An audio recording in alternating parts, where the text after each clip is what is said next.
Good morning, Reverend Amy Fisher. I am super excited to be meeting with you this morning. My name is Adesuwa Igbineweka, Director for Career Equity and Access. And we are excited to chat with you this morning because we are doing a series for women leaders on Suffolk campus. And your name came up because of your position, not only as a female leader on campus, but as one of the leaders who a lot of students who support students, faculty, staff, the entire community, and the amazing work that you do. So we want to thank you for your work and would like to ask you a few questions this morning. I'm very glad to be here and happy to answer your questions, Adi, and we'll enjoy this conversation. Thank you. Thank you. We'll get started with the first question of, tell me a little bit about you and your background. I am the university chaplain here at Suffolk and the director of the Interfaith Center. I am 58 years old and I have been an ordained United Methodist clergywoman for entering my 34th year. So 33 years. I went directly from high school to college to divinity school. So I was ordained 33 years ago this summer. And I have always been United Methodist. I'm from Nashville, Tennessee, and went to Vanderbilt University for my divinity school degree. Now, because it's Women's History Month, so we have to ask you about gender. And so tell us how your gender has affected your career in a positive or negative way. Well, that's a very long question. I identify as a cisgender woman. And as you probably realize, women in positions of power in religion depends on their religious identity. So I am a Protestant Christian, as I said, United Methodist, ordained in 1989. So that was what we called the third wave of feminism in the United Methodist Church. So interestingly, there were more women in the 80s going to divinity school, both Protestant and Catholic, and I'm talking Christianity now, but they weren't getting the jobs.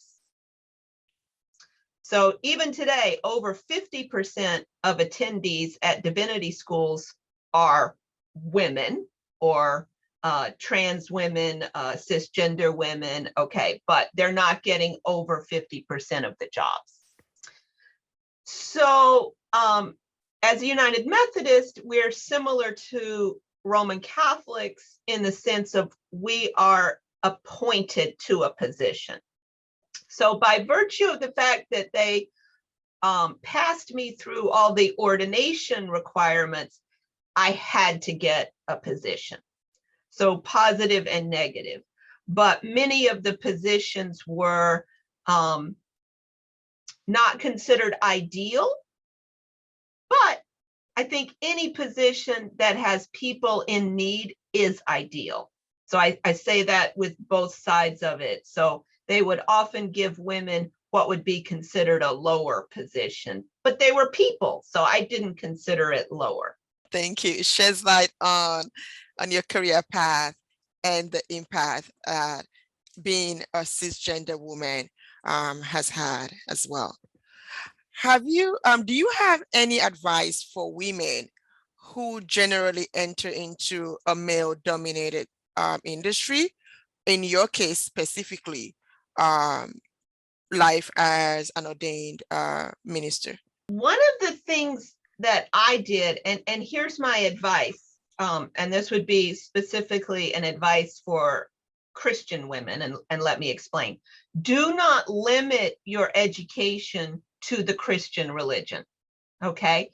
I could have limited it to United Methodism and I would have still gotten my assignment. I would still be in an assignment 34 years later, but I said, wait, there's more to religion than Christianity. So my advice, which I took my own advice, was study all religions. Be able to address all religious persons as someone who is scholastically informed, but regard them as the informer. So case in point, if somebody is Muslim, I'm not Muslim, but I've studied Islam. They're the informer to me as to how I need to help them as someone who's academically informed. So long answer short, get more education than they tell you to get for whatever industry. And in my case, it's religion. So that has helped me stay in this position, although it's an appointment by the church for 20 years now, I guess. I've been at Suffolk since 1999. How do we increase gender diversity in the workplace? Well, I'm wondering if you're specifically talking about the religion workplace or the higher education workplace. Well, your role intersects with both.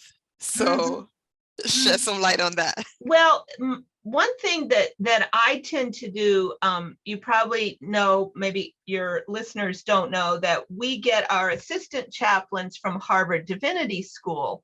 So I go over to Harvard Divinity School and I look for assistant chaplains who are going to increase the religious identity diversity and also gender identity diversity. So I want the most diversity for religion here in the Interfaith Center, but I also want to specifically pick people who have different gender identities than I do. So maybe that's a trans woman, maybe that's a trans man, maybe it's somebody from the LGBTQ community that is a cisgender woman.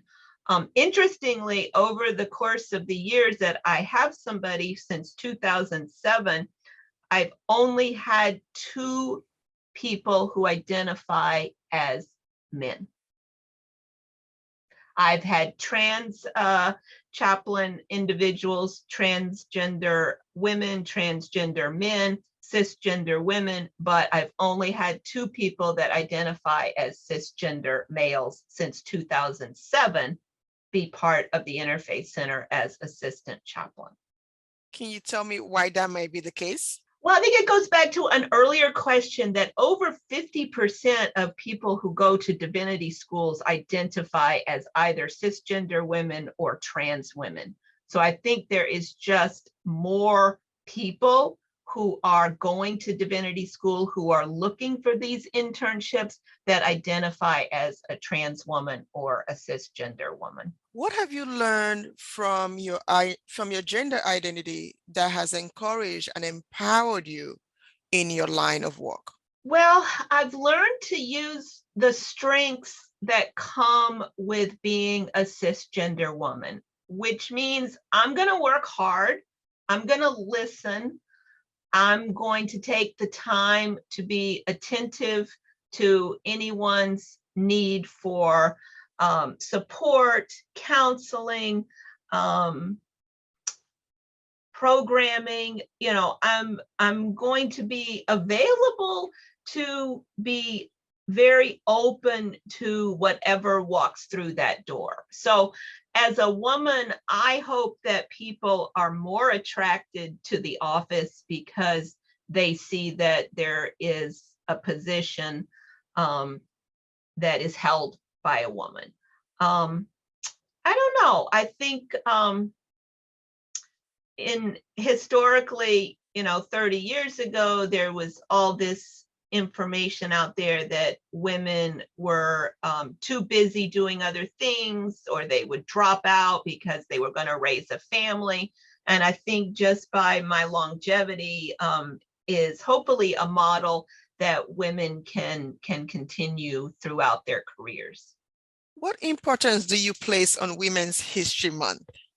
Well, this is an interesting question, Adi, and I think it's got 2 sides of it. And I think you've probably heard this before from other people, but I wish we didn't need it anymore because we were equal, but we need it because we're not equal.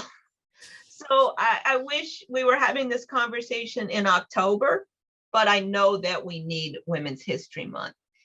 We do not earn the same amount as our male counterparts. and that needs to change. And I fully realize the privilege that I carry as a white woman who makes more than a woman of color, or makes more than an LGBTQ trans woman who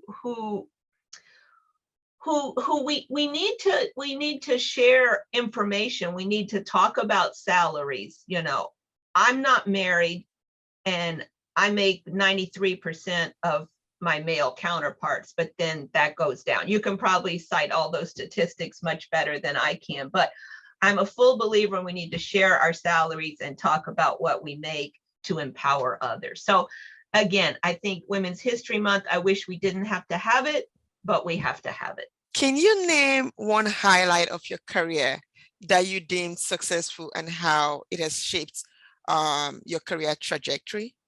Interesting. Well, I was about to graduate from Vanderbilt Divinity School and put in a plug for the career office. I went to the career office, yay. Yes. And I said, hello, career office. Linda, I remember distinctly, it was a person named Linda. And I said, Linda, I think I want to go into college chaplaincy. And I said it this way. I said, where's the place nobody wants to go, Linda? And she said, Appalachia, Kentucky, $18,000 a year. I said, I'll take it. And I went and I learned, and I spent 3 years being the college chaplain there, met a lot of disenfranchised coal miners who were going back to college, who were getting scholarships to help reshape a new career. I just felt like it was like the whole college was empowering people to get another career, because the coal mines, and they still are. It was the poorest county in the United States at that time, and now it's still like the 4th or 5th poorest county in the United States. So that was a highlight where I made that decision. And then of course I went on to serve in other colleges. But I said, I know maybe you don't advocate that particular way of addressing the career office. Where does nobody else want to go? But that's what I asked Linda. You've been working at Suffolk for almost 20 years, and I imagine that you've seen a lot of changes since then. As one of the few interfaith centers in Massachusetts, why is this unique, and what value does it hold for our community here at Suffolk University? Why is it unique? I'll tell you. Again, I go back to that question you asked about advice for women entering a male-dominated industry. I wanted to get an education about world religions. I wanted to support people from non-Christocentric religions. Yes. So I came to Suffolk, and it was right at the time that there was a new room, I'll say room. It was a new room being constructed for the Office of Campus Ministry. Very Christian. I got hired and I said, this can't be just for Christians. I want to create an interfaith center. Well, what's that? It's a place where no religion has priority over any other. You've been in here, Adi. When somebody walks in who's Muslim, it becomes a mosque because they're praying facing towards Mecca. When the Jews are having Shabbat dinner, it becomes a synagogue. So the reason I think this is unique, and this may sound like I'm tooting my own horn, but people don't have the education of these other religions who go into these positions. And the funding is not there to hire. Would I love to have a full-time Muslim chaplain? Absolutely. I have a part-time Roman Catholic chaplain, a part-time Jewish advisor, but I need 30 or 40 different religions to be present in here. But I can be that informed component and use students, staff, and faculty who are the informers. Well, Amy, don't put that on the list for kosher food. Our favorite market is such and such. Okay, that goes on the list because I don't eat meat anyway. So you get the information. It's costly. It's costly. Interfaith centers are costly. And the second big reason is, all right, shock here. People prioritize their own religion and they want converts to their own religion. Most colleges, it becomes a silo system. The Newman Club for Roman Catholics is over here. The Hillel Foundation is over here. Do you ever have to walk into the Hillel Foundation if you're a Roman Catholic going to the Newman Club? Absolutely not. So you don't have that interaction. Here, you practically have to walk around one religion to get into the gathering for the next religion. When the yoga's coming out, you know, the Muslim students are coming in. So there is always this interaction. So I think two reasons: there's silos, and that the religion themselves creates those centers. The Newman Club at a college is usually paid for by the Roman Catholic diocese of that particular area. So here we're working with a room in Sawyer at the moment, but we're working with no priority for any religion. Is it clear in obviously it's clear in everything that you do for the community, that the Interfaith Center is accessible to all staff, students, and faculty. How have you managed to incorporate such a diverse array of groups, events, workshops, and doing that all by yourself and to assistants in such a small space? I have the benefit of an assistant chaplain intern. Yay, internships from Harvard Divinity School. Go get an internship. Go get an internship. It helps the person who's hiring you, and it helps you. You're going to put that on your curriculum vitae or your resume. Go get an internship. So that has been a lifesaver since 2007, having the knowledge and the ability. And by the way, Harvard is paying for them to come here too, which helps financially. I have great students. I have great staff, such as yourself, who volunteer, come to events. I have great faculty who will send me a kind little note. They might say, Amy, your religious holy days, you said that Nowruz was exclusively for Zoroastrians, but could you please remember that the Baha'is celebrate this holiday? And can you, oh yeah, thank you. And we changed our calendar. So faculty who are looking and reading and looking at the monitors and things we put up will say, hey, I'd love to have a gathering of pagans. Can we come over and do that? So I don't mind the space being small. I just wish it were big enough to accommodate more events at once. In other words, we tend to do one event, one religious gathering at a time, just because of the space. And I'm sure we could all use more space, but the benefit of the space, I'll tell you a quick story. A student who graduated, he was Greek Orthodox, and he left, and he wanted to donate something to the Interfaith Center that would be permanent. And it was a picture, a Greek icon of, you may be familiar with the story of Sarah and Abraham, and they were in a tent and they were welcoming the stranger.